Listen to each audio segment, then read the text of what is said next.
Uh, yeah, I think it's fine. Just checking the audio for a sec, and then we get started. Yep, yep, sure.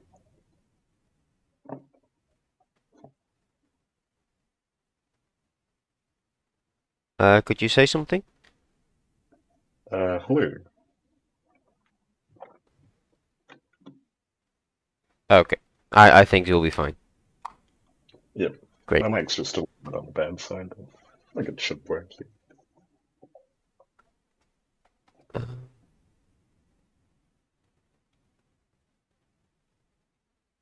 all right. Well, let's get straight into it. Could you introduce Sure. yourself, please? Hello, I am Ming. I'm in New Zealand currently, so I'm around 10 hours ahead of you, and I am a Christian, namely the Protestant denomination of following those beliefs. All right. Um, we've messaged before. I'm sorry, I'm leaking DMs Yep. right now. Um, Yeah, no uh, worries. yeah, already bad faith. Beginning. Um, we've talked Hmm. in chat before about God and about morality. Um, Right. whereas morality was one of your arguments in favor of a God, Hmm. right? Yes. Okay, could you lay your position on why you think God exists? Okay. I need to qualify the idea of morality first because there's classical apologists who would use the argument from objective moral values to God. What I'm arguing for is that God exists from the impossibility of the contrary, because without God, objective moral values wouldn't exist, which would, for example, preclude the possibility of profitable discussion at all. And furthermore, that has certain ramifications on, let's say, logic or uniformity of nature. So I think, in short, that God exists from the impossibility of the contrary, because without it, rationality and intelligibility and so on would be impossible. Okay, so I'm going to restate your opinion. So I know I know what your position is. Okay, sure. So you think because the world is so logical, because the world is rational, because it all fits in nicely, that therefore a God exists. Well, I wouldn't phrase it exactly that way because that's somewhat likened to the teleological argument, and you've heard of that, right? The argument from design, arguing from design to that of God. Was that what you were referencing in particular? Yeah. Because yeah.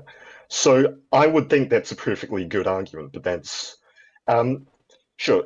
That's in a sense what I'm saying, but I have to qualify in a particular way. I'm not arguing from the design to God necessarily, but I'm saying that God exists because of the design, and without God, even our interpretation of those things, whether it be design, would be in a sense impossible. So I, I don't think it has to be a God though. Like I can see that the world is as it is, and I don't see Mm, how a God perfectly needs to fit into that because, as you said, like for right. example, the theological argument. Uh, Yes. I assume you're familiar with also the counters to it. The teleological argument. I'm not using that myself. I'm saying that's a perfectly good argument, but I wouldn't be one of the people who use it because I'm unfamiliar with it. But I'm saying that in terms of morality, right? We can take the example of morality. I'm saying that without God, there would only be subjective morality, and subjective morality would preclude the impossibility. I mean, would preclude the possibility for any profitable discussion at all. So I assume that you do not believe in objective morality, correct?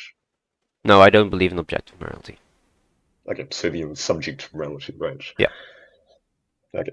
So what I'm saying is that without God, all is subject to morality. We can examine the certain consequences of that, for example. So how does subjective morality necessarily fit into the idea of you having this discussion right now, right? I suppose that your aim in this discussion is to have some profitable discourse to exchange ideas, but in doing so, I think you have moral assumptions already of me not lying to you, making up statistics, manipulating you in any way. Would I be correct in saying that?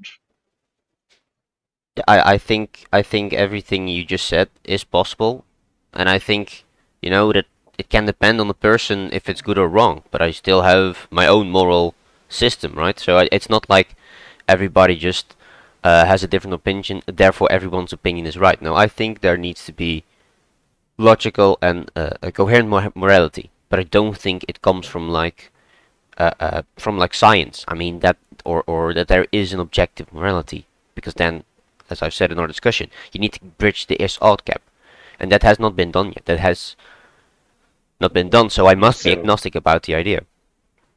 okay, right. I would actually agree with you on the is-ought gap, depending on the description or the definition that you would give to it. So the is-ought gap, you're saying that we can't argue from what is to what ought to be, correct? Yes, you can make From let's, prescriptive yeah, from descriptive statements. okay, sure. And okay, so like let's say empirical observation, we can't get from observing certain things empirically to any idea of moral oughtness to what we ought to do, right? Yeah, no, that's impossible. Okay. Yeah, I'd agree with you, but I don't necessarily see why we can't reverse the order in some sense, or because of our limited empirical perceptions of things, we may not necessarily be able to get to any idea of moral oughtness or um, any sense of moral duty at all. But what I'm saying is that because the Bible is the Word of God, He has revealed to us certain things, certain moral um, say certain moral ordinances, to use somewhat colloquial language. So I'm not necessarily arguing from our perception to morality, but the basis of my morality stands on the Word of God. Okay, so so you say that morality comes from God. Yes. Okay, so if God changes his mind, for example, just in a second, okay, he comes down to you in front of you and he says, okay, Ten Commandments, they're a little bit wrong. I'm gonna make a slight adjustment. It is okay to kill from now on.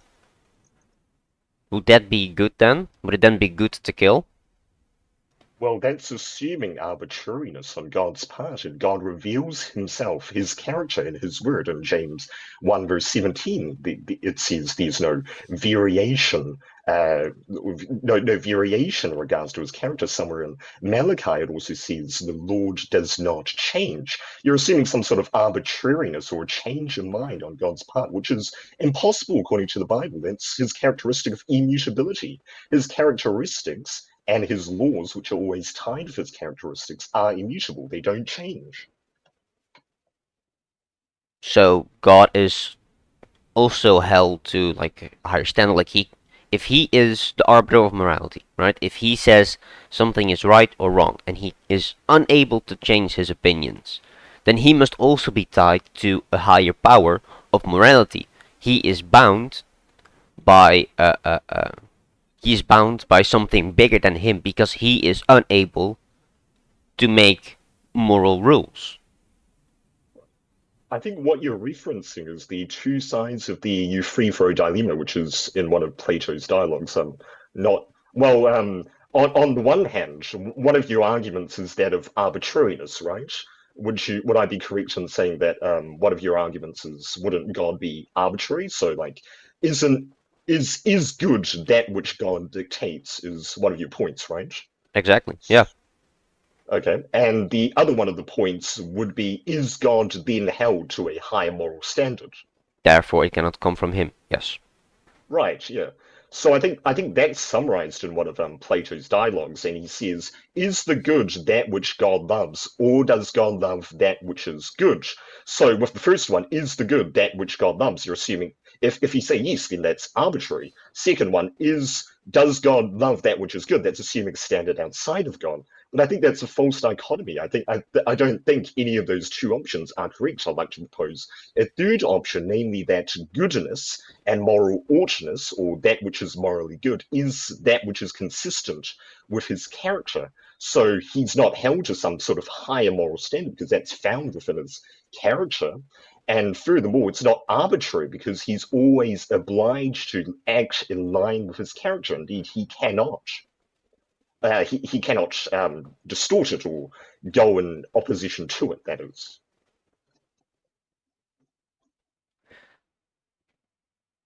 I still don't see how. Like, okay, like if you want to prove objective morality, again, like for me, it only means the is-ought question, and every other attempt, for example, with equating it to God, is not really what do you call it, provable objectivity. I have. Well, Mhm. yeah, sure, go ahead, sorry. Yeah, I believe in subjective morality, and it's fairly simple for me, right? I believe in subjective morality since we are unable to prove that objective morality exists, and Right, yeah. yeah, Yep, and it's sure. impossible to uh, uh, I think it's impossible, of course, to prove subjectivity, so I will not make any declarative statements Right, on why I believe in yep, subjective morality. But I feel like right. the burden of proof of objective morality has not been met. Like you can say, oh, it's a God and it's in the Bible and it does not change, but if it Well, really was objective morality, wouldn't we be able to do it outside of the to find these truths outside of the Bible as well? Well, sure, that's an interesting objection. Well, first of all, I'm saying that morality is based on the Word of God, and one of those characteristics is immutability. You have yet to meet that. You have yet to meet that objection. Otherwise, other than saying it doesn't work, I'd like you to provide me Okay. reasoning for why it doesn't work. And you're saying, well, is shouldn't we be able to find objective morality outside of the Bible? The Apostle Paul mentions that in Romans 2. He says that the law of God has been written on people's hearts so that their conscience bears witness. And I think as a result of that, subjective morality is practically unholdable. I'll give you an example. Dignity of life, or sanctity of life, rather. Do you believe in objective sanctity of life? Do you believe that humans have value outside or extrinsic to themselves? Or in a sense, they possess intrinsic sanctity of life other than that which is given by society. Um, no, no, I don't think so. I mean, if we Okay. imagine if we imagine a world without God, we would still be able to come with to the same conclusions we have today, or even in the Um, future, I'd say. okay, can you explain that, please? If we had a world without God, we would still be able to come to the same conclusions as we have today. Can you expand or give me an example of that, please? Yeah, like for example, I'm atheistic, and I think maybe Mm, we have some agreements on some moral questions. And you may say it comes from God, and I say I never believed in a God. I don't give a shit mm. about a God, and I can still have moral positions. I can still have a coherent ethical framework. Yes, but by what standard? By what authority? When I'm saying that Hitler killed the 6 million Jews and that was wrong, I'm not just merely making my opinion, right? That's not subject to morality. If that was subject to morality, some other guy comes along and says, "Oh no, what Hitler did was right," and then who's to say in that situation? No, I'm saying that what Hitler did was objectively wrong because the Jews were made in the image of God, because they possessed sanctity of life. And now you may come to the same conclusion as I do in that what Hitler did was wrong. I'm sure you'd say that. Yeah. But I'm asking you, by what authority or by what standard do you make that assertion if all that exists is subject to morality? Well, what you said, like I, for example, I think it's wrong because of I'm a consequentialist, so I like to have actions that have the best outcomes. The second part of that Okay. also means that I want to keep, of, as you also said, like to maintain as much lives as possible, right? I don't want, I don't want to start shooting off people if I don't like them or Yeah, something. sure. Yeah. So Okay, I but think that's unjustified, and I can reasonably say with my ethical framework why that's unjustified. And I can say, okay, well, maybe there are people who think it's right, but these people are shunned from society. Basically, nobody's going to support like a murder of 6 million Jews. There are some people, but you know. okay, yeah, you raise some interesting points there. So with the idea of being a consequentialist, is that sort of a teleological ethic? The ends justify the or oh no, not necessarily. I wouldn't be right in saying that, right? Could you expand on the idea of being a consequentialist, please? Sorry. Yeah, to me, I hold the basic value of freedom. I think we should strive Okay. to get as much freedom as possible. Um, Okay. so, of course, scaling is a limitation of freedom. I'd Yep. say, pretty much. Um, so I don't want But that, and I want this. What's the best outcome? Killing 6 million Jews? Not that free. So I'm against it. Yeah. yeah. But I'm asking you, why should we pursue freedom? Is it objectively true, or is it objectively morally good that we No. should pursue freedom, or is it so it's merely your opinion then? Yeah. I think being Okay, free so is good. Saying something is good, okay, saying something is beautiful, saying something is, right. I don't know, the right amount or something. I think that's Yes, all yep. subjective, and it's impossible to prove. Yeah, I'd agree with you that we should pursue freedom, that we should pursue goodness, that we should pursue beauty. But the thing is, what happens if, say, a neo-Nazi comes around, or some person with differing views from yours? We should in fact limit freedom. We should in fact destroy and distort freedom. We should in fact say enslave every Jewish person. What do you have to say to that, other than just your opinion?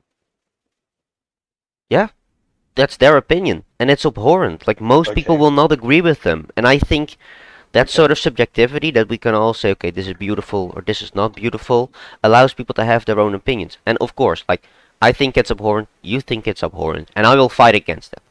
Of course, easily.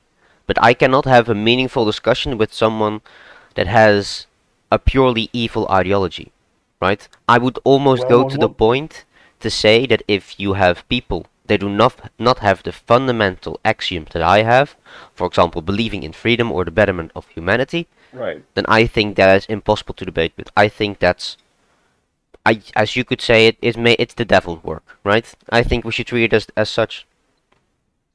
Well, their fundamental axioms may clash with yours, but that's not to say that someone is object or has the objectively right moral framework, because in your framework, or subjective morality, sure, people who support the Holocaust or say that what Hitler did was the right thing. They should be shunned from society. They are, and that's the right thing. But I'm asking you, can you really provide a philosophical critique of what they're saying if you don't have objective morality?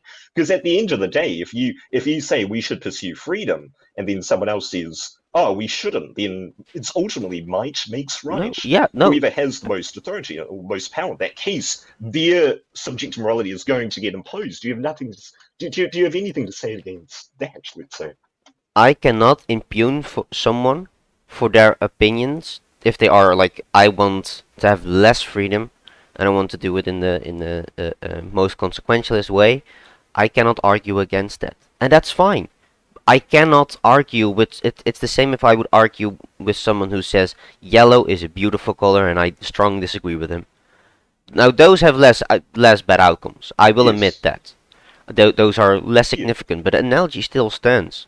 That you have an opinion, and that opinion may differ from someone on a fundamental level.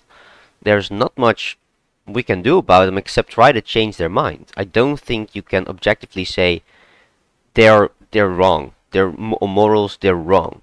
You can just So say you can't. they're disgusting or they're wrong in my opinion.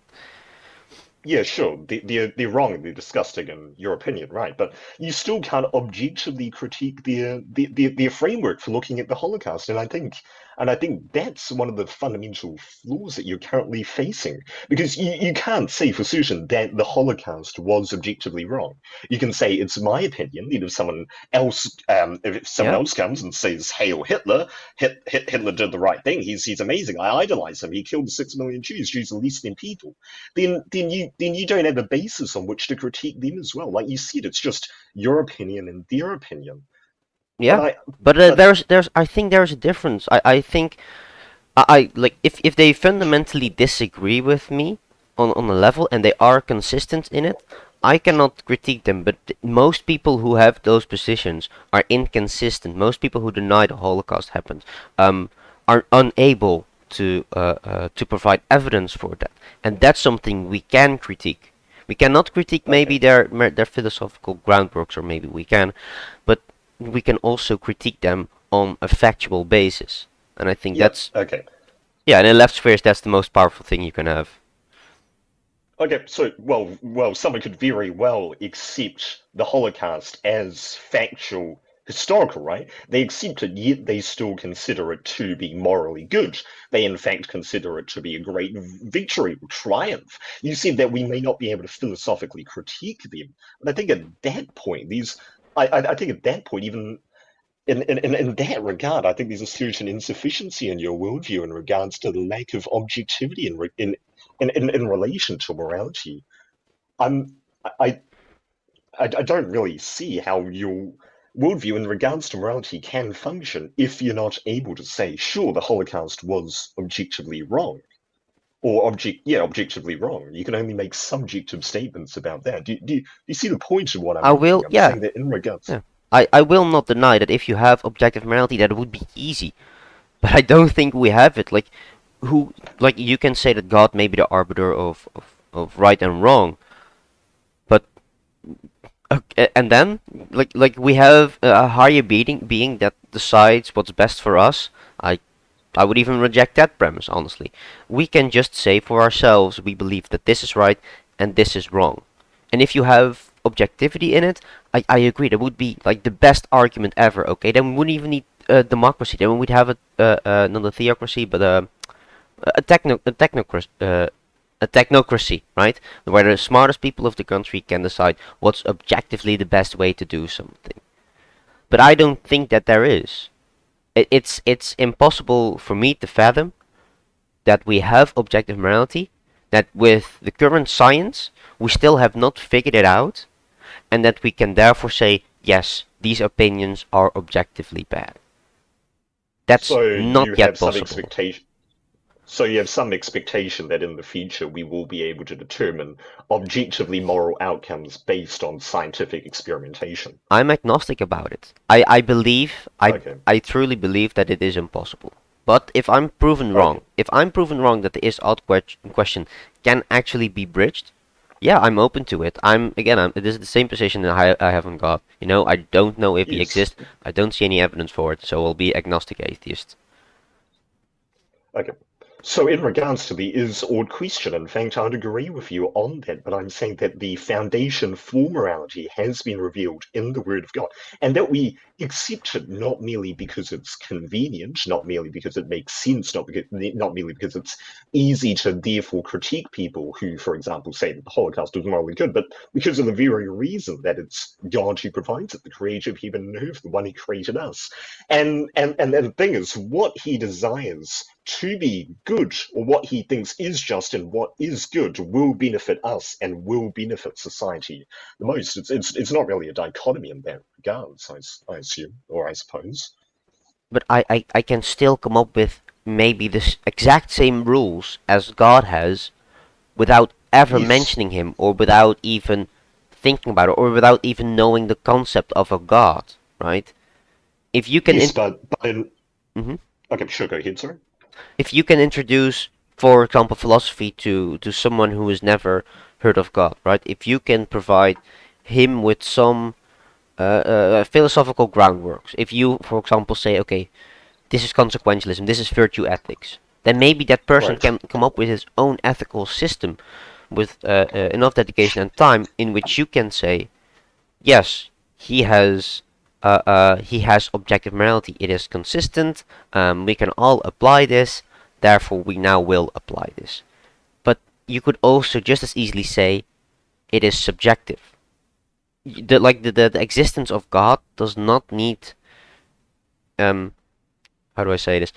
The existence of God does not the existence of objective morality does not mean that a God must exist, unless you think morality comes from the God. But then we get into the Euthyphro argument again.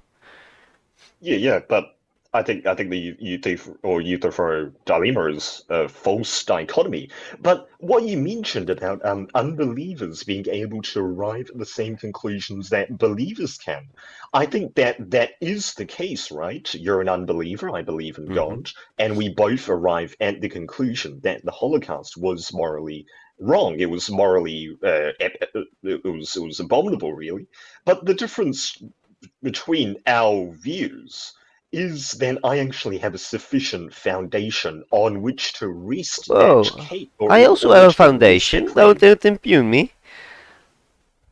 Yeah, I'm not denying that you have a foundation, but I'm saying you don't have an objective foundation. And like we talked about before, if someone went and if someone came along and said, oh yes, the Holocaust did happen, but in fact Hitler did the right thing, exterminate the Jews. They're essentially less than human. They're inferior humans to the Aryan super race or whatever. You said you wouldn't be able to have any discussion with them at all, and I think because in your view that's merely just two clashing opinions.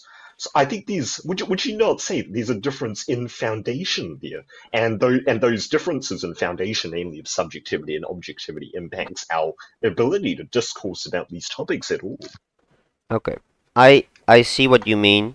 Um, but then I think the best way to fight against the idea you have would be to debunk the existence of God. So what is it that we need a God that requires us to believe in a God? Why does God exist in your opinion? Well, I'm not. Well, there would be people who argue from the teleological argument to the existence of God, would you? But I do it the other way around. I presuppose the existence of God, and I'm saying that without it, any rational or intelligible discourse would be impossible. So we can examine that perhaps Wait, if wait, you wait. want. So And so if I may, I'm sorry to interrupt. So you're yeah, saying sure. um we have you already presuppose that God exists and therefore we have objective morality. But can you also No. imagine? Oh, I'm sorry. Could you repeat it then? Oh wait, yeah. Sorry. Go ahead. No, no. You explain. You said um shit. I'm blanking Well, right now. we presuppose. Well, you said we presuppose. Well, I presuppose the existence of God, and Yes. therefore morality exists. Well, in a sense, yes, but I'm saying, oh yes, I presuppose existence of God, and those are the suitable prerequisites or preconditions for rationality and intelligibility at all. If I didn't presuppose the existence of God, I think we would reach a level of really irrationality or unintelligibility, or at least in principle we would. I Okay. think we Okay. looked at one example suitable enough in regards to the Holocaust, right? In regards to your inability to be able to critique a worldview which said that the Holocaust was right. Okay. So if I understand correctly, you're talking about a necessity which needs a God. You see the world. You Yes. think, hey, we have morality, but there must be something that makes this morality and this makes this rationale and logic and facts and shit. And I reject this Well, premise. I think you can have a world that's coherent, that's rational, that has opinions, that has everything you just mentioned without a God. I think you can remove God entirely and still come to the same conclusion that there are rational arguments to be made, that the entire concept of mathematics or I don't know, physics or chemistry would still be the same, would still exist. okay, sure. Well, we examined one example of the of morality in the case of the Holocaust. You said that without God, we would still be able to arrive at the same conclusions. Without God, we would still be able to conduct sciences. Or okay, sure. Well again, there's a difference between objective and subjective morality. Even in your worldview, you've already admitted that without God, all that exists are opinions. So if you say that the Holocaust was wrong and someone else says that the Holocaust was right, then you wouldn't be able to critique them or even discourse with them because you couldn't appeal to a high authority. All there is opinion. I think that's the insufficiency of your worldview and to some extent. But then, if we examine another area, would you say that the laws of logic exist, that they're universal, abstract, and invariant? The rules of the universe. What do you? The laws of logic. Let's take Oh, the law of non-contradiction. yeah, A cannot be A and non-A in the same time in the same relationship. yeah. Okay, Those are concepts that humans made up. I don't think a god needs to be involved in that sort of rational discourse. okay. So would you hold that all that exists is material? Or there's nothing immaterial, to put it in another way? Um, No, not really. I think, for example, like the rules of logic that you mentioned, right? For example, how to Yep. recognize fallacies or some other shit, Yes. right? Um, Yep. those are made up concepts, and I don't know if you are familiar with Bertrand Russell. Um, I've heard of him and heard of like Russell's teapot, but not necessarily familiar with his philosophy. Eh? All right, so the basic gist of the argument that I know of Bertrand Russell is also the teapot, of course, but also Right, that any system you build, any right, concept that you make up, for example, in mathematics, in logic, in in all these concepts that we made up, there are contradictions within it. It doesn't matter. You cannot have a coherent system. Now we have a system that is, pardon me, that is pretty coherent, right? We have a system that is, as far as we can see, not flawed. It has some adjustment, it has some concepts that we can easily work around with. You know, we can keep it consistent up to a certain point. And the well, I'm fact I'm that, not following. Are you talking about systems in regards to, say, scientific or mathematical inquiry? So, like in regards to like science, for example, is that yeah, what you're referring to? System? yeah. Okay, sure. Okay, yeah, go ahead. Now I don't know if this per se applies to physics, but I know that, for example, the concept Right. of mathematics that we use for physics and other stuff, that concept is flawed, not because that every concept we think of is flawed. Every concept that we make up is flawed, right?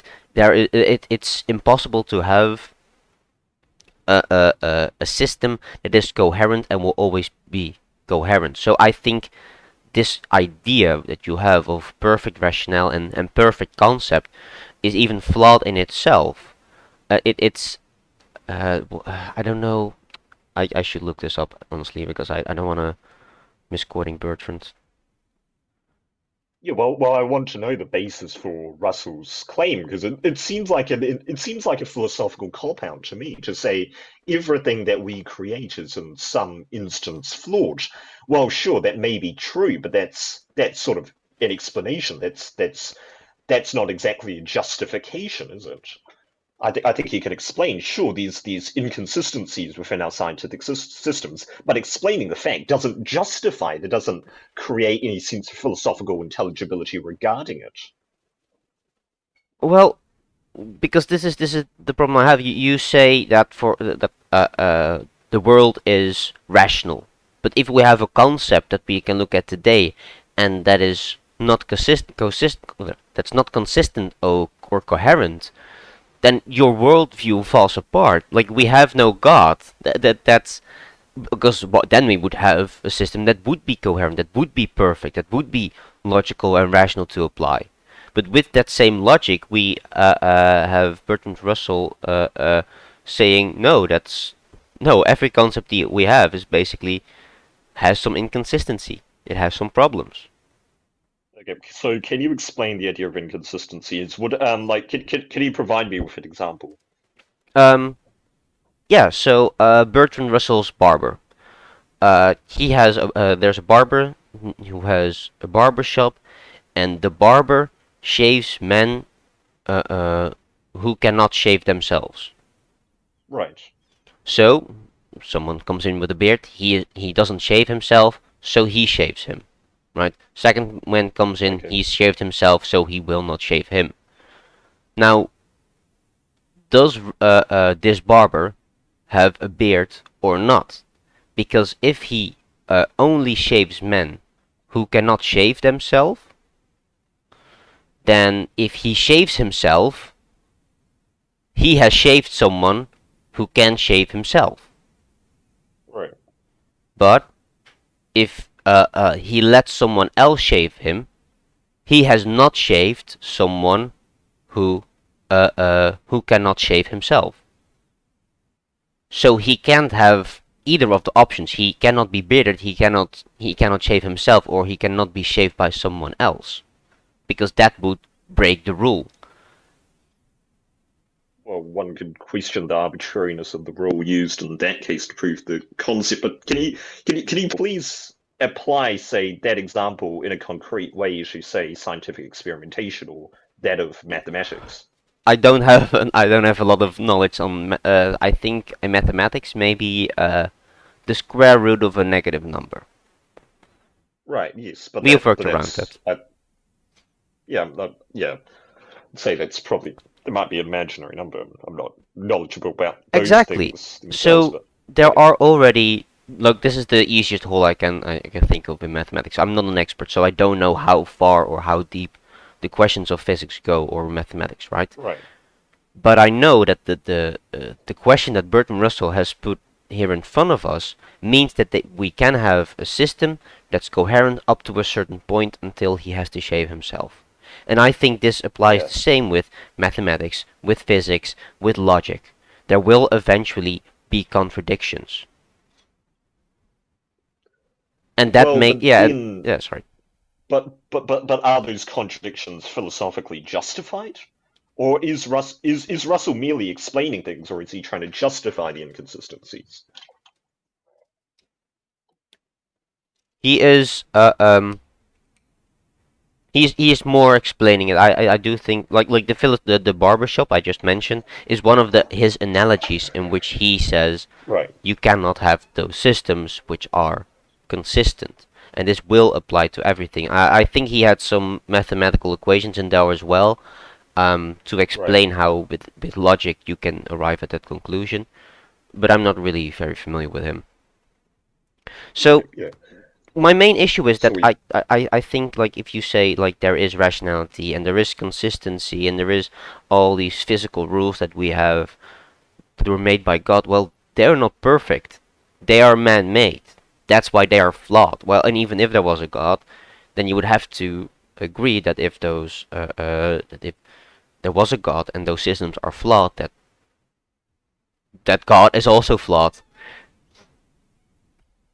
well, in some sense, you could question the concrete examples you're using in regards to flaws. For example, imaginary numbers. I'm not that knowledgeable, but I don't think that's a clear-cut case of irrationality. I think we can have clear conceptual ideas of imaginary numbers, even if it may be unfamiliar to us. But I think we've chased a little bit of a rabbit hole here. But we can examine, for example, the presuppositions governing science. I don't think there may very well be, say, inconsistencies down the line. I'm not that sure myself, but I think there's fundamental inconsistencies in, say, the way that the atheist worldview functions in regards to science. So, would you say that would you say that uniformity of nature is a legitimate concept? That what what happens in the future will be like what happens in the past, for example, in regards to laws of gravity. Yeah, yeah. I think Do you the ever current science system we have is reasonably consistent for what we know and use every day.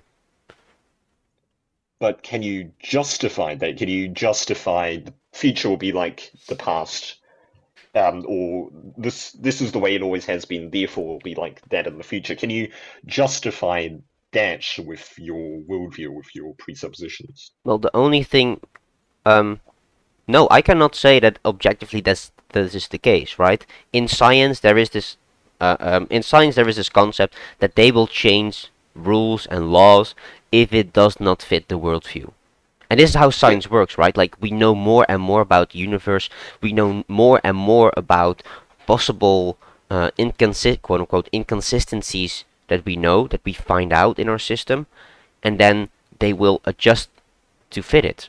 Right? We are still learning. We're still adapting to the system, and the yes, only reason but why we have the idea that we know gravity will exist today and it will exist tomorrow and after tomorrow and etc. etc. etc is because it has not been proven that gravity can just be taken away. It has not been. Uh, um, it has something so consistent that we apply it. But if there is a day that it will just turn around, then we'll need to find new rules. The system of science is also arbitrary. I think in research paper you have the p number or something, the p value, which means how reliable or how right. reliable the research is, and with physics it's the same. Yeah, but what you're referencing is paradigm shifts to some extent. For example, shift from that of say geocentricity to heliocentrism. But I'm not merely referencing paradigm shifts, but I'm referencing, say, the presuppositions that govern those paradigms in general. And I think if we functioned without without uniformity of nature, then all scientific inquiry falls apart, right? Because we say using induction, we reason from certain particulars to universals and create laws in that regards. For example, if I throw a pen up, it's always going to fall down. So we can reason from that to the idea of uniformity of nature. And Hmm. I'm wondering how you actually justified that in your worldview. You mentioned that there was no reason to say that gravity will just suddenly change, right? Yeah, that it could very well be that the next day it will change. The only reason that we Okay. don't believe that is because we have seen gravity so many times. We know gravity, how it works to a large extent, and then if that changes, then we know we're wrong. Like what you said, by the way, with the heliocentric and geocentric uh, uh, model is a perfect example of that. You know, they first believed one thing and then they changed it to see, oh fuck, wait, those stars don't align. We need to change it. The Earth is not at the center of the universe. Yeah, but in regards to the uniformity of nature, it isn't merely whether the planets rotate around the Earth or around the sun. I'm not only referencing paradigms themselves, but the presuppositions that govern those very paradigms. So the shift from geocentricity to heliocentricity, that's very well and legitimate. But I think if we were to say that there would be a shift in the idea of uniformity of nature, that would preclude any scientific inquiry at all. And you said we have no reason to believe that gravity will just suddenly change, or we have observed gravity many times, right? But I'm asking you, how do you know that the future will be like the past? You're only saying that's the way it always has been, with no regards, or without regarding the future. So there could very well be a possibility that, say, nature won't be uniform in the future. Would you agree with that? Yeah, I would say like currently we know about nature that it is pretty what do you say? It is pretty consistent, right? Everything we know up to this point has been consistent as far as I can tell. But if an inconsistency arises, that's the fault of our system, right? The universe is logical. The universe is coherent, in my opinion, because otherwise you could But get paradoxes or something. And it's up to us yeah, to find concepts that reflect that consistency. And if it doesn't, then we need to reject the system or amend it to make sure that it is. but then what's your basis for saying the universe is fundamentally rational? Because do you have basis for rationality at all, given say your presuppositions or your view on the origin of the universe, which I'm not that sure about, but I'm assuming it's not creation. No, I assume that the entire universe is consistent. I think the Okay. only flaws that if we find are inconsistent, that's on us. But can you provide a reason to substantiate your belief that the universe is consistent or that the universe is rational? And you admitted, and you said yourself, the laws of gravity could very well change tomorrow. Well, then are you just assuming consistency arbitrarily, or do you have a reason to substantiate that? Yeah, I think something that is inconsistent cannot exist. I don't think we can have a universe that's inconsistent. They're Okay, but always can you? no, I Okay, cannot yeah, further sure, go ahead. substantiate. Sorry. No, I cannot further substantiate. I, I, I don't know how you can like how would that look like? It's impossible for me to imagine how you would have an inconsistent world, right? Like if you put X amount of energy into something to make it move, then you can calculate by weight or and air resistance how fast that thing will go.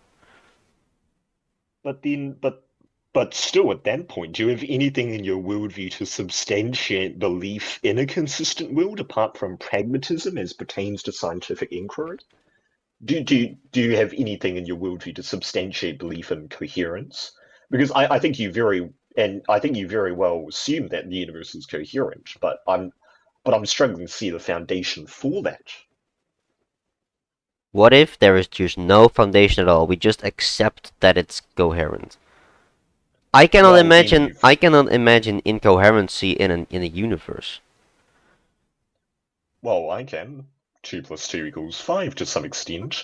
Well, but but still, you can't imagine incoherence in a universe, but that's not a substantiation for why the universe is coherent.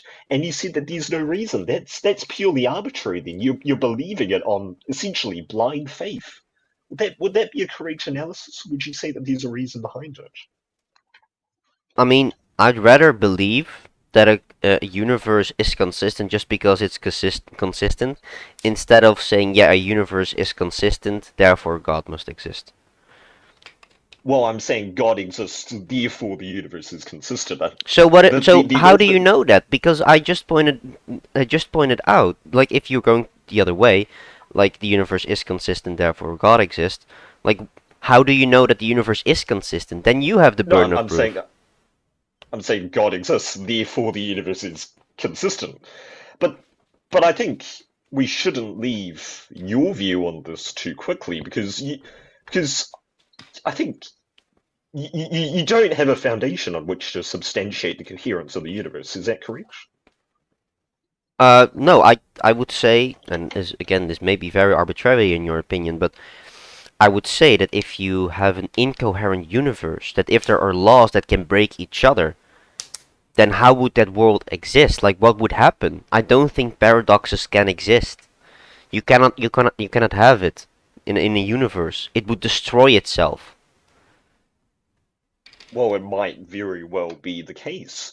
Or incoherence, not necessarily in the self-destroying way that you're referencing, but one day gravity switches on and the other day gravity switches off. I can imagine a worldview in which that actually occurs, and I think you're merely believing in the coherence of the universe because of yes, that wouldn't be a fair analysis actually. But okay, so sorry.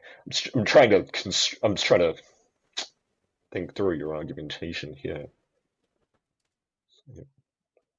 Would you admit that an incoherent universe could exist, which No. would not be self-destroying, or N- like I'm not necessarily seeing how an incoherent universe necessitates destruction of itself. because paradoxes are unable to exist, right? You can have the barber I was talking about in the analogy. It cannot exist. The barber cannot be shaved or shaven itself, But right? can you apply that to the consistency of the universe? Yeah. Like, as we are unable to determine whether the barber shaves himself or doesn't shave himself, therefore there is no option. He is unable to exist with a beard or without a beard. He is unable to shave himself or be shaved. So it's impossible. And those Yeah, but impossibilities, that like he ceased to exist if there is an inconsistency. And I feel like the same way with the universe, he cannot have both options. Well, you're applying an analogy to the idea of the consistency of the universe, and sure, the analogy makes sense. It's paradoxical in that sense, but I'm not necessarily seeing the reasoning behind that. I'm not seeing how you can impose that analogy on the consistency of the universe necessarily. Well, let's say we do have, for example, the on-off switch of gravity, right? Right. Let's say I Yeah, have, that was yeah, I have a box in my hand, right? And it's right. gravity on, gravity off. Now, Yes. the rule of the universe, not the concept, but the rule of the universe, that gravity will pull everything down, right? How am I Yes. able, like how would the universe then, I'm personifying it a little bit, but how would Yeah. it decide what to do? Like, I've not bended gravity. Gravity still exists, but I've also created anti-gravity at the same point. What would happen? Would they put us towards us? Would you say that the machine, for example, has authority over the universe itself? Would you then say, or would you say that the universe has more power over this box, but the anti-gravity still exists? It's impossible to know Well, what will happen. Well, that's an incredibly fun thing to think of, actually. I've always wondered what if humans could voluntarily switch on and off gravity for themselves. But on on on another note, I think you're already approaching this idea of the inconsistency of your worldview with your preconceived notions of consistency. And what I was referencing was not necessarily, say, a giant cosmic machine that arbitrarily turns gravity on and off, but what if, say, the laws of gravity themselves would randomly switch on and off? I don't think that would necessarily mean that incoherence necessitates self destruction. I think that shows that an incoherent universe to some extent can exist, and thereby your justification for a consistent universe on the grounds that an inconsistent universe cannot exist, I think, fall to some extent. Like let's go deeper into gravity then, because okay, I want to address two things. Let's first dig deep into the gravity, right? Like for the gravitational law, if you have two objects, there will always be an attraction towards them. How bigger the object, how more attraction it has. For example, the Yes, Earth those. Yep. is enormous, right? It will attract to us. If we have an off switch for the for gravity, would that also not mean that the Earth will then either be incredibly light or that we will become incredibly heavy. No, that will become incredibly light. That we do not have an effect on the Earth, right? Like Well, how I can perhaps go. What's wrong with that? well, what's And wrong with that? Like if you and would reduce the mass of the Earth, that would have massive impacts. For example, then we would not be then we would be way easier pulled toward no way more or way less pulled towards the sun because we just pulled off gravity of the Earth specifically, I assume. So then when we'd be closer to the sun or to then the moon would go away, tides would rise, but the world would literally fall apart. It would destroy itself because it cannot exist in the way that it has been without the gravity. okay, but you've explained the practical, pragmatic consequences of an inconsistent world, of an inconsistent universe. But you still can't provide a positive reason for why a coherent and consistent worldview exists, other than to say, or other than to give me the practical consequences of what will happen um, if the universe isn't consistent, which doesn't necessarily preclude the possibility for a inconsistent universe. Can you provide me with, say, some positive evidence for why the universe as it is coherent? No, I Because cannot. And I think that brings me to your argument. You believe that a god has created a universe, but I don't think you can substan. I think that claim is just as ridiculous as mine. well, well, I think your claim doesn't have a reason. I think that's arbitrariness. I think that's a fundamental philosophical flaw. I'm saying that there's a God, the God of the Bible, who created the heavens and the earth. And not only that, but he upholds everything, the Bible says. He upholds all things by the will of his power. So if we He, destroy God, will then the universe fall apart? sorry, what was that? So if we kill God, would then the universe fall apart? Well, that's an absurd hypothetical because God is the one who created us, and henceforth we cannot kill God. It would be quite literally impossible to kill God. So, but see how, what I mean with the both of the arbitrariness. I say yeah, the universe must be consistent, otherwise it will fall apart. And now you're saying yes, the universe will be consistent, but without a God, it would also fall apart. Like you're saying, God holds everything together. But if we remove the God, your God is just as arbitrary as my statement that the universe will fall apart on its own. The only thing that you do is add a god, like add someone on a or a personification of this power. You're not doing Well, anything worse than I'm doing right now, or something better, right? Our opinions are equal, and you just call it God. I call it universe.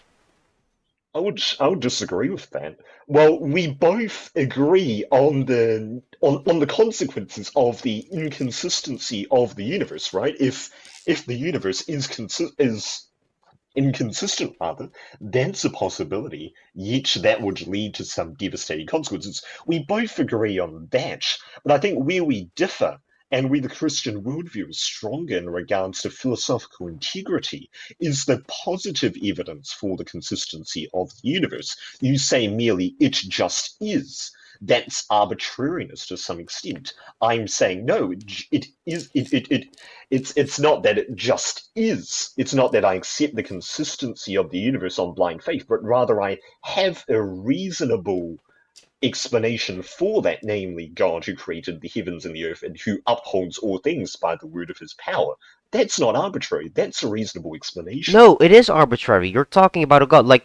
Substantiate the existence of a god for me, then, please. Because if you, Substantiate the existence. yeah, of a Okay, yeah, god. sure. Go ahead. Yeah, go. Yeah, show. Were you saying something after? Yeah, because if you are, because first of all, if you, you know what? I'm going to take this two directions. Okay, let's say, do you Okay. believe a god is all creation, that he can create everything? That he can create. Well, I believe he created the world and he can create things because of his omnipotence, because he is all powerful, as long as it's consistent with his character. Okay, so let's say, for example, that he creates out of nothing a bag of gold, or like Well, that 8 bars of would be gold. very well possible. That's creation ex nihilo, But creation out that of would, nothing. but that would fall outside that the universe that we know.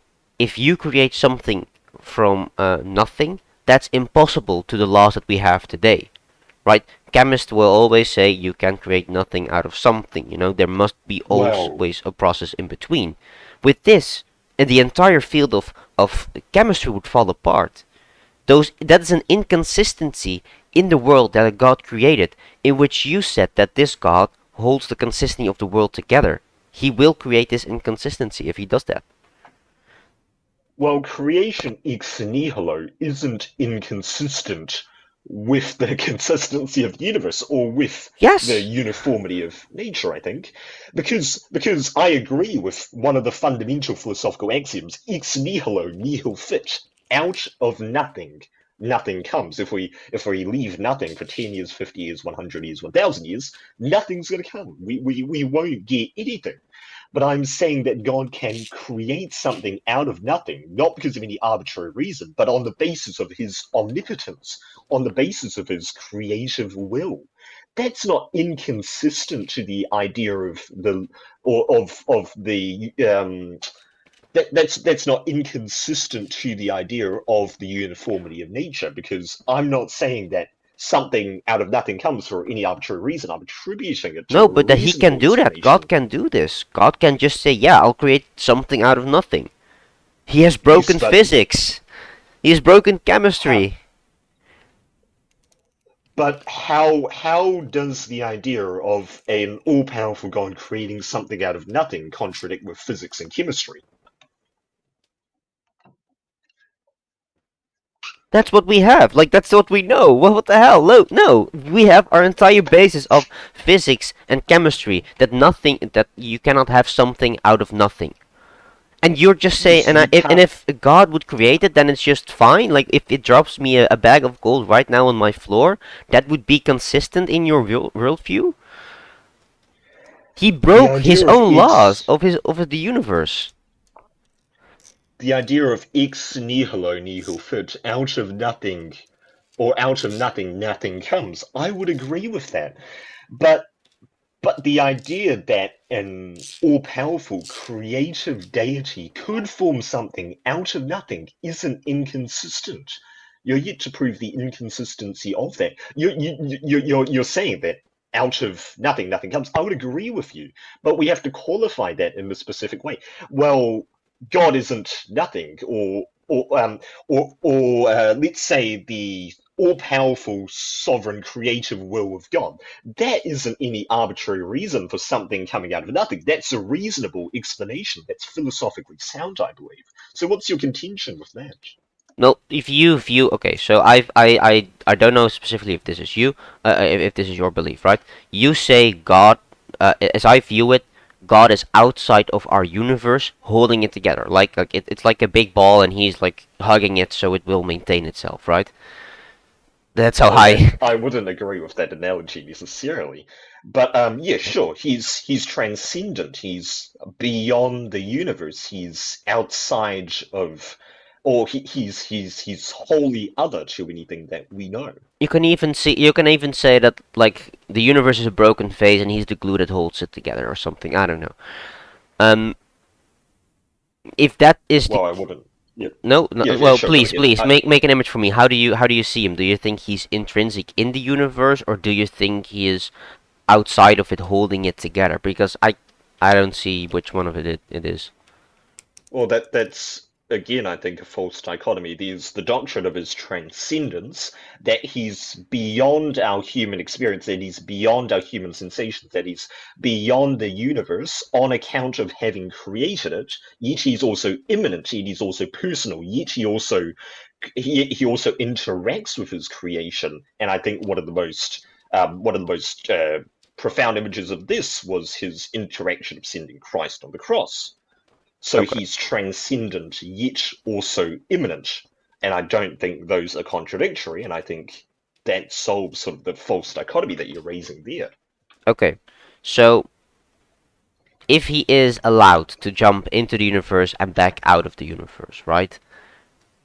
And he also holds the universe together. It seems to me that if he comes into the universe and does perform a miracle like Jesus has done, right? That would not be So you're you're consistent you're with the universe we you're referring have. to the yep, sorry, you're referring to the incarnation of Christ there, yes? Yeah. Okay, sure. Like I cannot walk on water, can you? Sorry, what was that? I cannot walk on water, can you? Wait, sorry, I'm struggling to hear you. Can you walk on water? Can you like Oh, move across it? not for long, no. No, okay. Me neither. I will fall right through, right? No human on earth has ever done this. Why? Apart from Jesus Christ of Nazareth. Yeah, okay. Because we're all too heavy.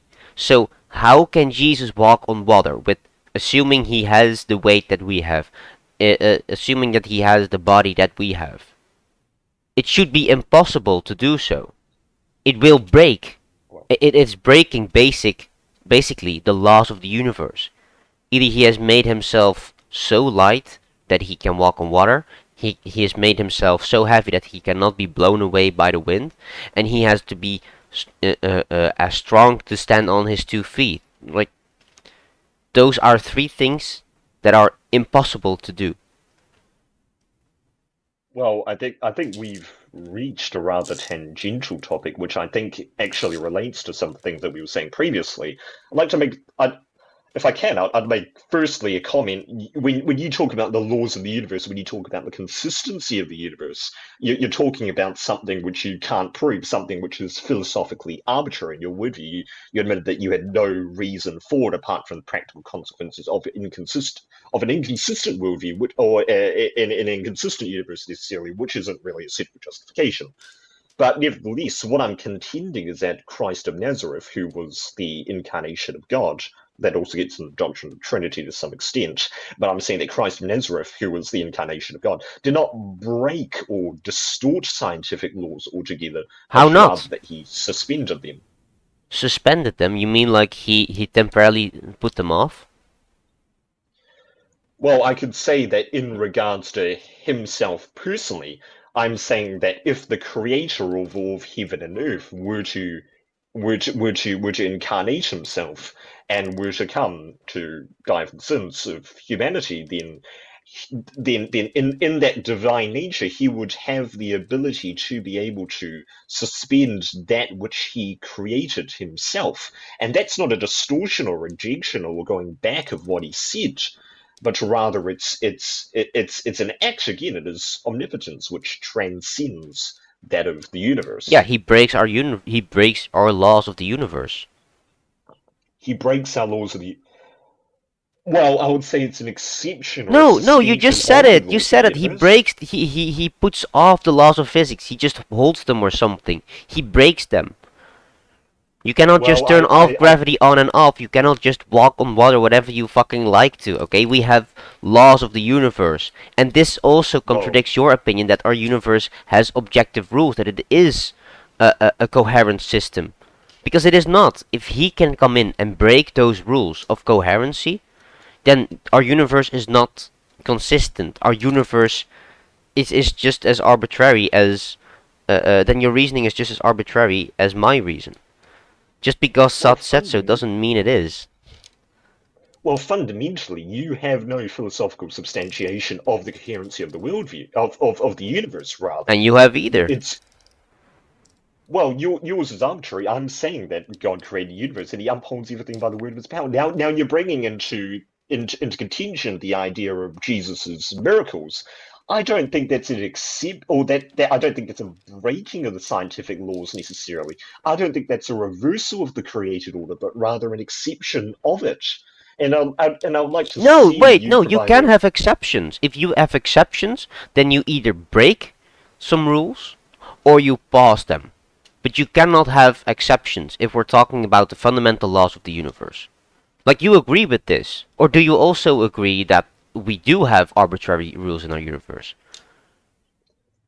You have to you the have to either concede well and to well say, okay, our universe, yes, is arbitrary, it is inconsistent, and it can be, or you have to say, no, our universe is consistent, but then the miracles that Jesus performed are impossible to have been done.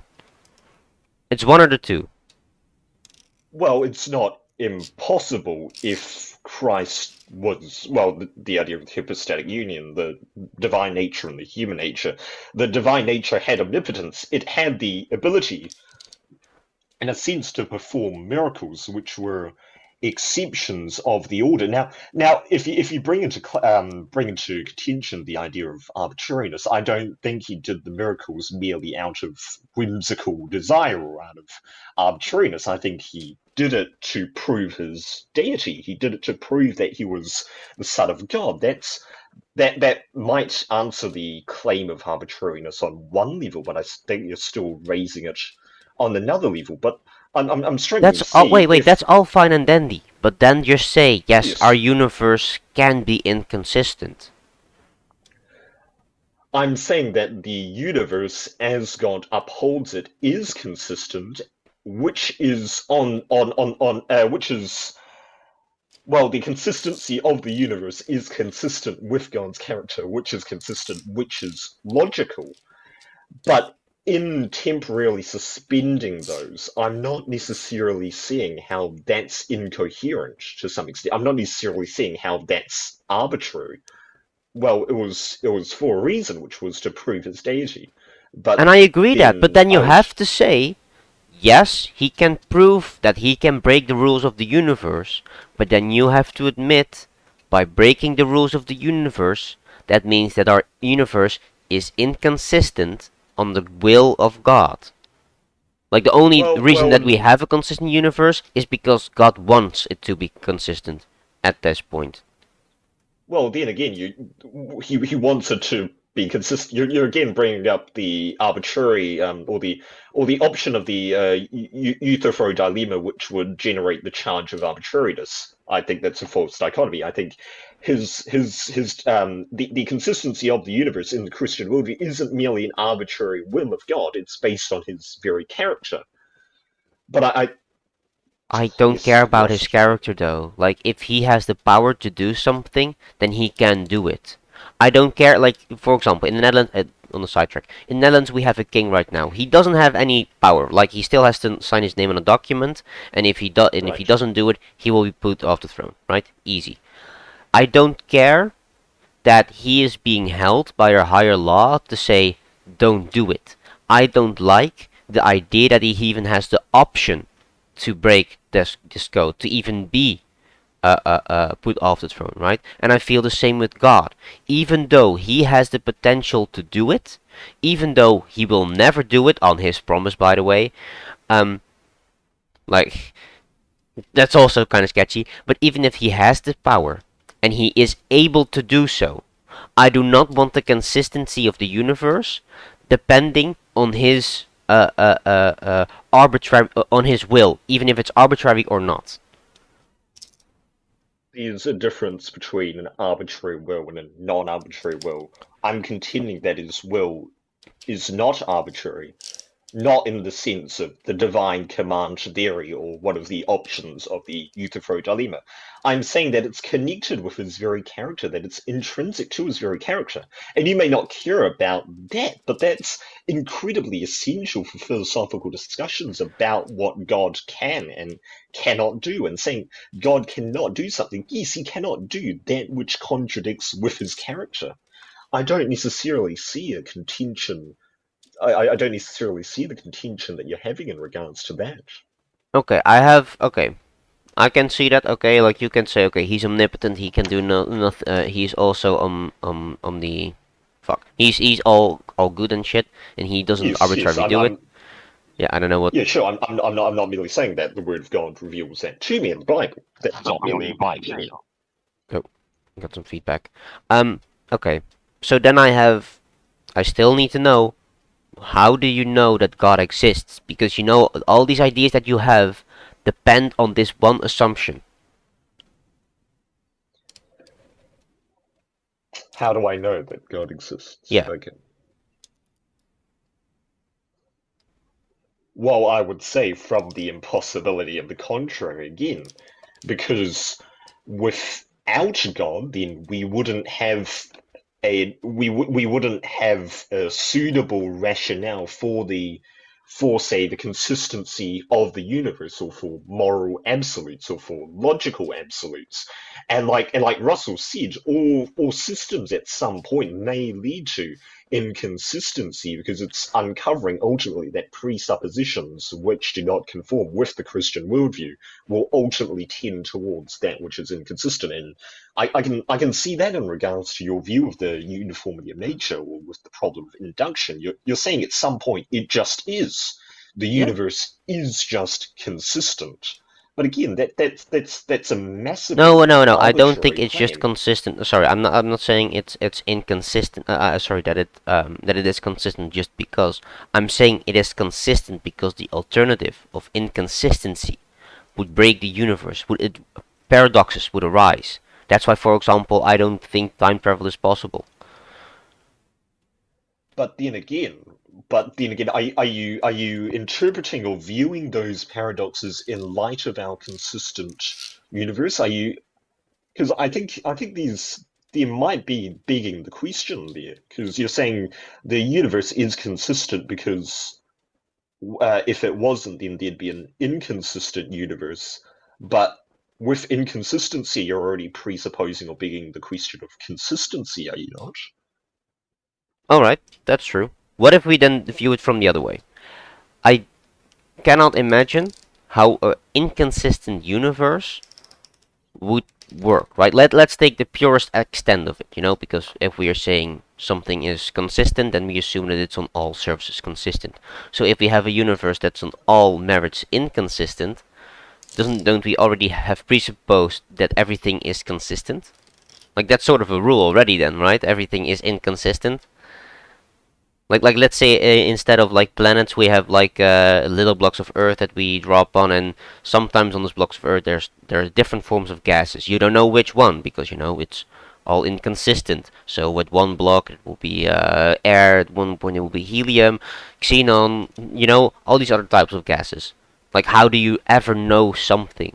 You only know something is inconsistent. Nothing will arise from this, right? It is it is an impossibility to have.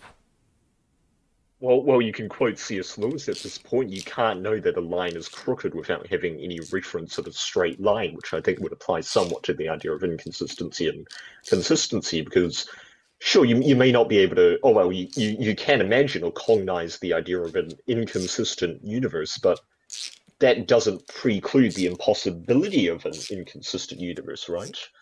But because, well, I guess what I'm still struggling to see your rationale in regard, I genuinely in regards to the idea of the inconsistent universe, namely because if the universe was inconsistent, then everything would be chaotic. But the consequences of that doesn't preclude or prevent the possibility of that. Well, it also has. I think it also excludes itself, right? If you have a rule in a universe that's inconsistent in every way, if you say yes, this universe is and always will be inconsistent, then have you already not broken its inconsistency? Because this one rule proves that there can be consistency in this world. What do you call? I think there's a word for it. Uh, I don't remember. Tautology? Probably not. I don't know. Anyway, if you say Maybe something. everything is inconsistent and you apply this consistently, then you've already broken your rule. Like this universe Okay. cannot exist on itself. Then you must also Okay, have but some consistency within it, that would break the rule of inconsistency. okay, sure, but what necessitates people saying this is inconsistent? What if nobody realized that? In fact, I don't think anybody could realize that. Because to them, the inconsistency is because of our preconceived notions of consistency, whereby we have certain rationale for that. Well, I would say that people say in a hypothetical inconsistent universe wouldn't realize that because to judge a line crooked, you have to have an idea of a straight line. To judge a universe inconsistent, you have to have a notion of a consistent universe. Well, then we can turn this So, around. Like, what if we have this universe? How do we know if something is inconsistent or consistent? So, well, based on the words of God who transcends that universe. let's say there is no God, okay, and we have this system. How do you know that it is? Well, you know it's because of God, right? Yes, and I I'm, don't know I'm, God. I'm Yeah. and I'm unwilling to give up that presupposition and reason on your grounds. Okay. So let's say then we don't know if this universe is consistent or inconsistent. How do we know that our universe will be inconsistent if we find it?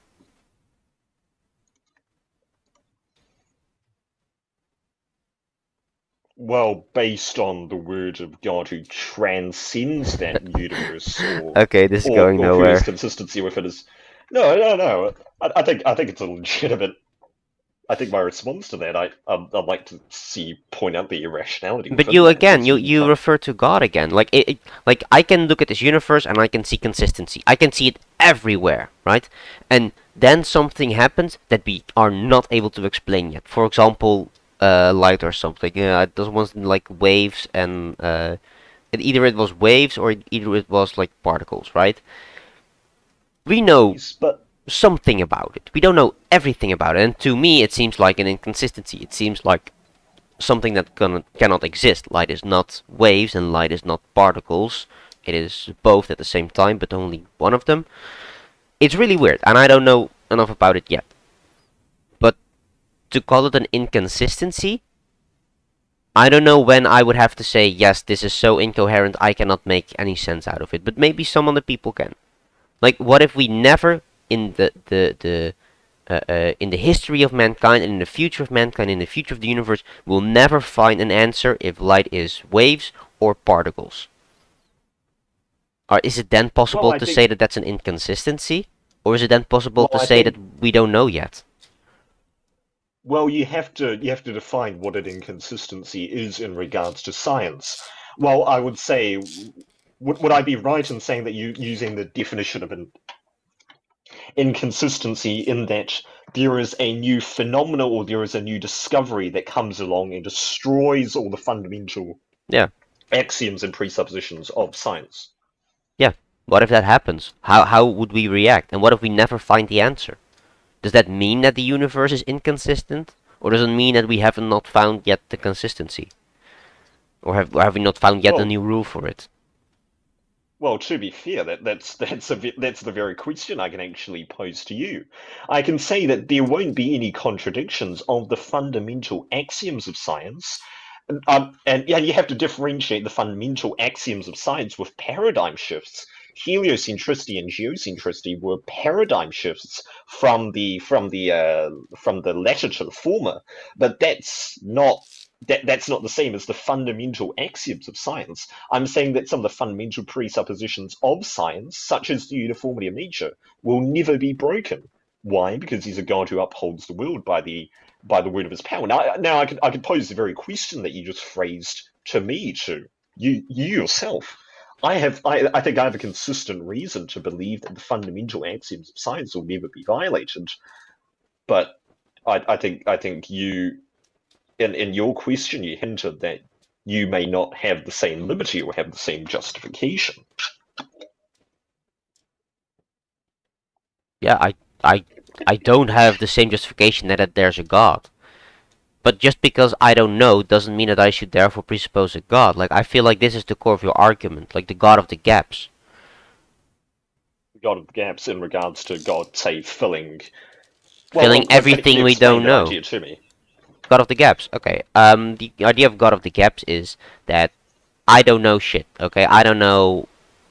For example, I know if lights are waves or particles.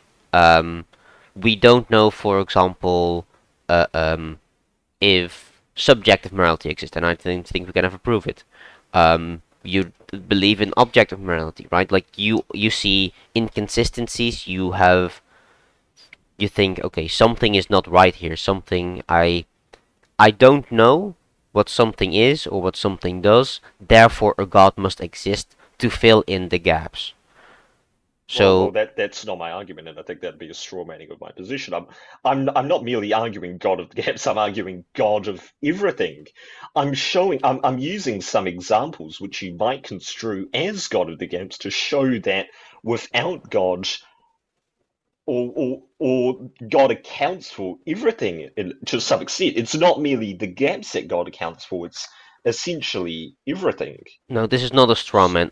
You, as you just said, like uh, uh, if you point out at gaps that are in my worldview, for example, in objective versus subjective morality, in why I believe the universe is consistent or inconsistent, like you say, I say I don't fucking know, and you say, yes, I know. A god has said, yes, there is objective morality. Yes, your universe must be consistent because it holds it all together. Like, I don't know, and I'm fine with not knowing, but to then suggest, I don't know, therefore a god must fill it in, that's ridiculous to me. Like, this is the same justification that, for example, Greek gods used to use for, that the Greeks used to use for thunder, right? They don't know shit, so they think Zeus is angry. Uh, I don't know, sea storms or shit, therefore Poseidon has a bad day. Love, Aphrodite. I'm probably mixing up Greek and Roman gods, but I hope you get the point. Like you're using God as a fill-in for everything I don't know, and I don't think that's really fair to assume therefore his existence. It's just fair to say, yeah, I don't know, and maybe we'll never know, but I Well, don't think well, that justifies it. you have to wonder what I'm pointing out. Are there merely very small gaps which can be filled in by sort of a plugging in of the God hypothesis? Or is it gaps, or is it fundamental inconsistencies that refute that essentially result in your worldview being self-refuting? In phrasing God of the gaps, you're phrasing it like it's little things that we haven't decided yet. No, Yeah, or I will it's never upon decide. which it's upon which, say, objective morality, uniformity of nature, those aren't merely gaps, but rather they're fundamental problems that will affect everything that you view. And I think, well, Yeah, but I at, don't need an immediate answer right now. Like that we don't know, it's fine. Like we don't need to say we don't know yet. Therefore, a God must be there to guide us, to keep it all together. You know, it's well, so then are you resting, say, your worldview on a hope that perhaps in the future some answer will be revealed to us? yes, yes. And even But if it then what if doesn't, it that never doesn't is? matter. Well, if it's never revealed to us, then I think your worldview, or the worldview of all atheists, would be ultimately operating on arbitrary assumptions. I don't think Yes, it's a everything is plausible. arbitrary. That's the entire point. And if you think that there is no arbitrarity, if you think that is impossible, or that therefore means that if we have arbitrary, that I don't like that people can say yes, the Holocaust was okay, then I think that it is not fair for you to say I think I cannot live with this knowledge that people can think the Holocaust is subjectively okay. They are objectively abhorrent, and that you therefore need to justify that belief with saying, yes, I must believe in objectivity because they are objectively wrong. Therefore, a God must exist because He determines objectivity, and He has the entire universe and He controls everything in the entire universe, and He can keep it consistent, and all that logic, all what that leads to is just the basic idea that you don't know how thunder works and therefore attribute it to Zeus. It all just boils down to that. And even if there are questions that we don't have answers to, I don't know shit, okay? I don't know everything. And I'm gladly admit it. But to then presuppose that a God exists and eventually it all will make sense is more ludicrous than just admitting and saying, yes, I don't know, maybe we'll never find out, but I'm fine with that. I do not want to be the person to say, yes, I have never seen a unicorn, but maybe they do exist. They probably exist. I want them to exist. They exist. And that's why I'm atheistic and agnostic. That's why I don't think that objective morality is a thing, because we have not bridged the is-ought gap. That's why I am a subjective moralist. Well, again, I think that's misconstruing my argumentation to some extent. I'm not arguing from the practical ramifications of God not existing to therefore God existing. I would agree with your assumption that if God didn't exist, then everything to some extent would be arbitrary. In fact, I think the logical conclusion of your worldview is that of nihilism, is that of the philosophy of, say, existentialism with Sartre, or absurdism, or nihilism to some extent with Nietzsche. I think that's the logical conclusion to where your worldview would tend. And I think that if God did not exist, I would very well hold to that, or if I was a Christian, then I would very well hold to that.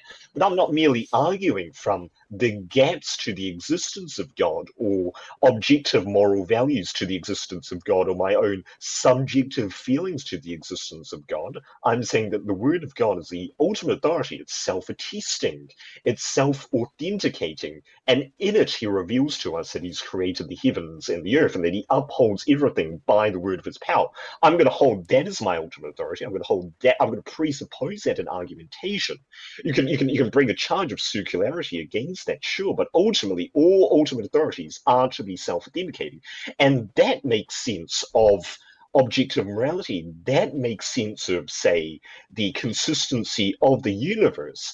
And that's a far more reasonable option than to say all is arbitrary, or to some extent, all is arbitrary. In fact, the all is arbitrary would even apply to knowledge itself. How do we know that in the future we will discover some fillers for the gaps which don't involve the God hypothesis of all is arbitrary, and to some extent, like Russell said, all systems possess some flaws? You don't really have any basis on which to rest that hope of finding something out in the future. I think there can be. See this again. What I mean, like this God of the. I don't. I know you don't. You think it's a straw man, but what you're basically saying, we don't know, and maybe we'll never know, and that's why my worldview falls apart. You cannot accept that there are questions that will be unanswered. No, I'm we're not merely discussing about the answers of questions, but we're discussing about, say, fundamental logical axioms. There's inconsistency within everything, or to some extent, all systems will It is have not an inconsistency. Again, inconsistency. It's not an inconsistency if you don't know the answer. That's fine. You it's can not an just. incon. Yeah, it's not an inconsistency if you don't know the answer. Like if there Yeah, is but then, if there is a question that you are unable to answer, that doesn't mean that the entire worldview falls apart. No, there's still so many things that we don't know. It's okay but to then not again, know my it. but then my contention isn't that you don't have the answer for some obscure erudite question in the realm of quantum physics or whatever.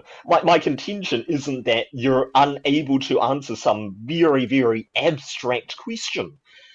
And that's fine. Those things have been undiscovered. Those may require paradigm shift to some extent. But my contention is that you can't account for the uniformity of nature at all. You account for it on arbitrary reasoning.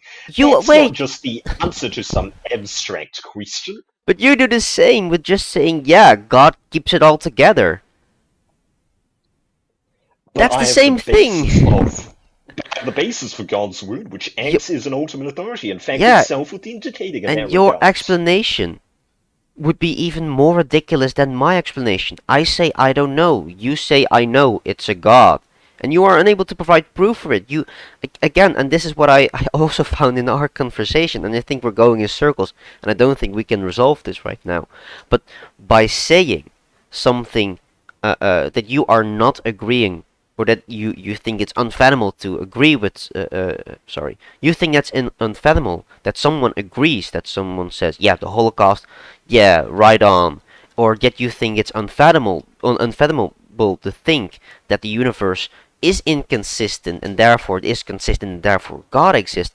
It's all boiling down to the God of the gaps argument, even if you will admit it or not. But I feel like that's a very weak argument. Yes, but the question is, do you have rationale to prove that my argumentation is actually God of the gaps? It's not God of the gaps. It's not that I reason from some innate desire for human dignity to the existence of God. Sure, No, you do to this be with fair, no. You do this with objective morality. You are unable to fathom that somebody can have a coherent belief and say yes, the Holocaust was right. That's something you are unable it's to accept. it's not merely my being unable to accept it. It's that it would preclude the possibility of even the discussion that we're having now. When you enter that discussion, I think you expected to some extent civility, that I would talk in a meaningful manner and that I wouldn't start spouting gibberish, which you might actually think I'm doing currently. You expected me not to lie, not to manipulate you, and not to come up with statistics. I'm saying that with and you don't have an objective basis on which to actually ground or gauge that. I'm saying that without objective morality, even without the uniformity of nature, that would preclude the possibility for any discourse or scientific inquiry at all. It's not merely my subjective feelings, but rather it's a matter of the presuppositions that govern your entire worldview. It's not just that I can't fathom it. It's not just that I can't imagine it. But if that were the case, then your worldview would fall apart completely. It'd be self-refuting to some extent. And I think that's fine. There are inconsistencies that we can solve because I'm looking at the Discord in which we arranged this. Right? You said we can know that the Christian worldview is true from the impossibility of the contrary. No other worldview can account for objective morality, which I don't believe, logic, uniformity of nature. And I say we have systems in place that are that are to some extent arbitrary, that eventually will have some contradictions, that eventually we will have to solve them.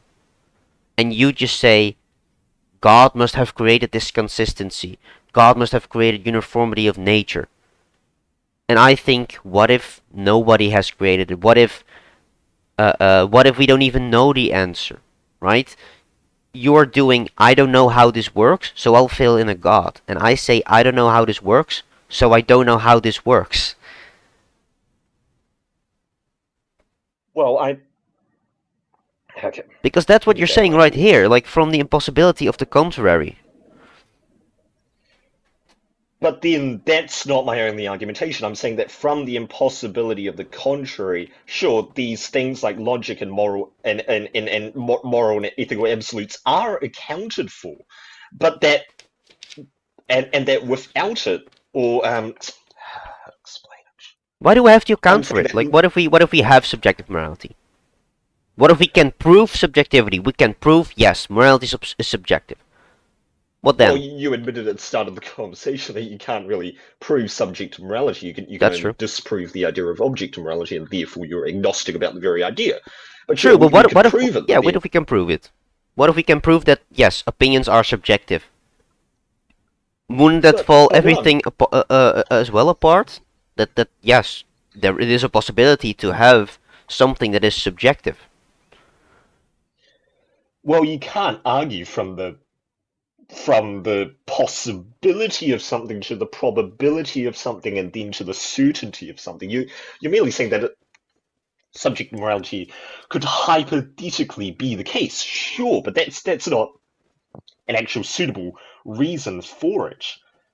But then again, you're saying that I'm merely picking on, say, small inconsistencies within your worldview. But I think at that point, you're construing those inconsistencies as something insignificant. You're essentially, say, predicating your entire view on the uniformity of nature, on the idea that it's a problem which is currently not resolvable, but that it can be resolved in the future. And you do the reverse.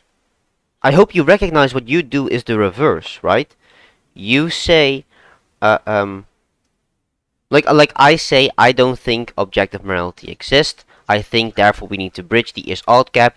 I don't know if we can do it, therefore subjective morality. You do the reverse. You say subjective morality cannot exist, therefore we have objective morality, and a God explains this. You are doing the same thing, but in the complete different direction. No, then you're challenging me with God of the gaps again. I'll explain my view of the authority of God. I think that it's self-attesting or self-authenticating, which means that for example, Exodus 3:14, I am who I am. This means that God is the ultimate authority. I hold to that. For God to reference any other authority, that authority would thereby displace God as the ultimate authority, and he wouldn't be the ultimate authority anymore. And if God were to appeal to a lower authority than himself, Hmm. then that wouldn't be as credible as if he were to appeal to his own authority. Then, therefore, I hold to the authority of God in his word, and in his word he tells me that objective morality exists. It's not merely that I argue from the God of the gaps, or it's not merely that I argue from some sort of psychological desire for objective morality. I'll admit that I do have psychological desires for objective morality, but my foundation for objective morality is fundamentally predicated on the idea of God's self-attesting ultimate authority, and I reason from that to objective morality, not vice versa. Okay, then again, you're still doing the same as what I'm doing. You say that, uh, um, you said there is a God, therefore there is objective morality, right? I'm saying not only that there is a God in an arbitrary sense, but that he has revealed himself to us in the Bible, which is his ultimate authority, which is self-authenticated, which is self-attesting. Okay.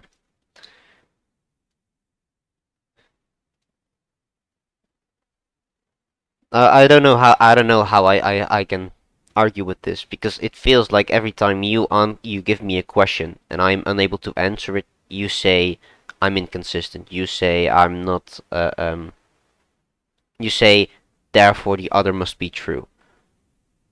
I'm again, I would say that to some extent, but that's not my primary argument. And again, in my charges of inconsistency, it's not just, say, small, insignificant inconsistencies. No, they're not even paradigm shifts that I'm charging you with. I'm saying that in regards to the fundamental axioms that you hold, as pertains to science, for example, as pertains to uniformity of nature, there's inconsistency and arbitrariness on that part. You can't just hope that someday in or sometime in the future that will be resolved. I think that's a fundamentally baseless and conjectural hope, and and yeah, it's essentially arbitrary. Or Yeah. I'm sorry, No, I no. think I What you think that said. No, hope no. is Wait. What you essentially just said. conjectural. What you just said is perfect. You think it's ridiculous that I hope that in the future there will be better answers. Yes, You it's cannot. conjectural. It's baseless. It doesn't have a reason behind it. Yeah, you cannot accept that we do not have these answers yet. That's all I'm hearing. No, no, I'm saying that we don't have these answers yet. Even the word "yet" indicates some sort of hope that you're looking forward to, without Yes. reason, without. No, it could very well be. We But don't have cancer. We don't have like a cure for cancer, but in the future, maybe we yes, but will. Maybe we don't have a cure for example, extreme radiation, except treating the symptoms. but Maybe in the future we will. I don't know. then but then again, it's a false analogy to argue using cancer or using false radiation to and apply that to and apply that to the idea of the uniformity of nature. No, the uniformity of nature isn't just a product of the questions of science that we haven't figured out yet. No, it's a fundamental presupposition or a foundational axiom that governs the very performance of science. We can't use science to find out a presupposition that governs science. Okay, okay, I get it, I get it. Do you think it is possible to have science without the idea of consistency? Possible, yes, but intelligible, no. Okay, so I think that science is only as useful as we can determine what will happen in the future, right? So if we Yes, have gravity, then we can build our rockets to ensure that we can uh, uh, um, outperform gravity, that we can outperform gravity of other planets as well, because you know they also have force. And I think that's fine. That's great. That's very useful actually. That's how we build our houses in the first place. So therefore, for science to have a purpose, for science to have anything to do with what we know and how we are trying to figure it out, that's the thing we need, right? We need the science to make those yes. consistent claims. And you say, well, the claim that the universe is consistent is not arbitrary. It must come from somewhere, right? It comes from the word of God, yes. Yeah, I think then it's just as fine to say, yes, we have set this arbitrary standard, and it works for now. Great. But to then say, and this is again with objective morality, if you think you need to have a basis for something to uh, um, for something to have a reason to exist, I don't think that's a fair reason. Like, why can't we just say, yes, it is arbitrary, yes, it works, then that's fine. Why do we have to know the origins of where it comes from? And if you know the origins, then can you prove it? Which is secondary, of course, but you know, Right. I just had a brain phage. Just give me a second, please. of course. Yeah, so you're accepting that you're saying that we can merely accept certain things as arbitrary, and that in providing a theological proof, in providing a proof from the Word of God, that I'm being equally as arbitrary. Would I be fair in assessing your objection as that? Yeah, I feel like just because something is subjective doesn't mean that it loses its values. Like if I, for example, if I Well, write a book and I edit and it will be about an imaginary universe and I have set my own right. certain rules in it, like those rules can still be fairly arbitrary. Those rules can still be, I don't know, can be arbitrary, can still be consistent, but in the worldview of the book, it all works out, and people know these rules. Well, that's a false analogy to apply that to God and creation and that of the Bible, but No, to it's some I extent, think it's the same because if I can make a fictional universe where all these rules are consistent and they have certain rules that cannot be broken, then I think that's a fairly analogous to our world and me comparing to God. It's yeah. well, then again, the God presented in the Bible isn't just arbitrary. It's not just some divine command theory rendered notion of God, but rather he's bound by certain characteristics like that of logical or like that of being rational, that of being logical, that of being orderly. And I think I can conceive of somebody writing a book which is not arbitrary, might even have contradictory elements. So that's one sense in which I think the analogy fails. But then to talk about your acceptance of arbitrariness in philosophical systems, I I have to stress the fact that the arbitrariness present isn't in respect to some isn't in respect to some abstract question or even to a highly practical question like the cure for cancer, but rather it's in respect to the very foundational axioms or the foundational beliefs that we have that govern that govern our scientific inquiry at all. Uniformity of nature isn't merely an answer that can be obtained by science, like the cure for cancer, which we haven't found yet, but rather it's the very thing that governs our search for the cure of cancer. Okay. I I feel like you can have subjective standards with morality, with science, and I think it's fine if you question them, right? Like as a philosopher, I encourage that behavior. Um, but to then say I don't, again, it feels like you're just saying, okay, it can be arbitrary and it can be fine, but I'm not sufficed with its own justification for it being arbitrary. So, sorry, what was the last part? So I don't think, I think you can be fine with saying, I don't like that these things are arbitrary. Or I don't like that there is no justification why these things are arbitrary. But I cannot see to then say, okay, they must be non-arbitrary. They must have been determined. They must have come from something or somewhere, or I don't know. Uh, then again, that's not the argument I'm making. I would agree with you that the God of the Gaps fails. And I may have even been doing this and not have realized, but I think I've changed it somewhat. But I would agree that we can't argue from the inconsistency of something to therefore to something therefore filling that gap, right? Because, for example, in regards, well, we could use the example of nihilism, or that of morality as pertains to nihilism. Nihilism maintains that there is no objective morality and maintains that there's no meaning to life at all. We can't reason from "I don't want it to be that way" to "therefore a God exists." If God does not exist, then that's the way it is, regardless of whatever psychological projections you want to make, which conjure up a notion of God. I would agree with you on that. I think with every fibre of my being, I wish that God exists as pertains to law of morality.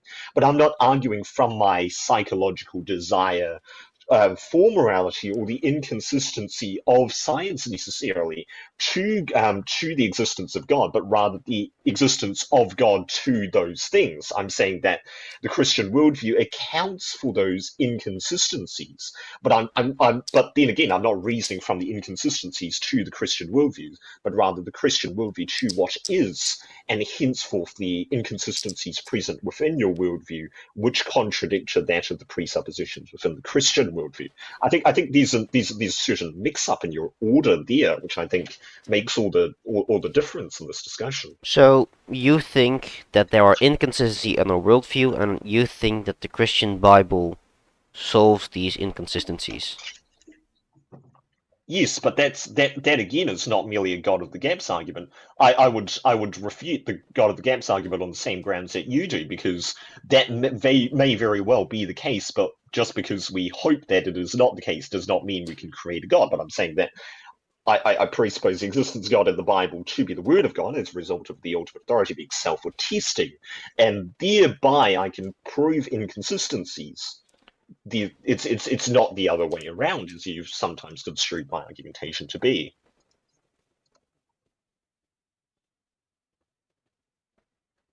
All right. I think we just agree to disagree. Again, I've Okay, explained it. You've explained yourself multiple okay, times. I've explained myself multiple times. right. I did And like I did like the yeah, conversation. I think I'm gonna yeah, hang up. I did really enjoy yeah, talking to you. yeah. I think we can call it a day. Would you be keen to do something on other topics, perhaps, or not necessarily as regard relates to like morality and uniformity of nature? Because I think the argument with Russell's argument was interesting. Well, Thank you. I think again I'm glad that you didn't resort to like it's in the Bible or like just because I really like that argumentation. Um, right. Yeah. yeah, yeah, I don't like throwing out Bible quotes. I have to research them, to get the good ones. Yeah. And I'm glad you Yeah. didn't as well. Yeah. That's a question as regards to the Bible and ultimate authority, which is well, it's related, or I think it might even be fundamental. But yeah, I mean, yeah, Yeah, it I think gets the messy idea if we of get into that yeah, too quickly. Yeah. yeah, Um, yeah. Okay. I do want to say thank you again. Do you want to shout out yourself to the audience of two people? Oh no, there's not really anything to shout out, really. No. Okay. Thank you for coming on. Have a great day. Okay, you too.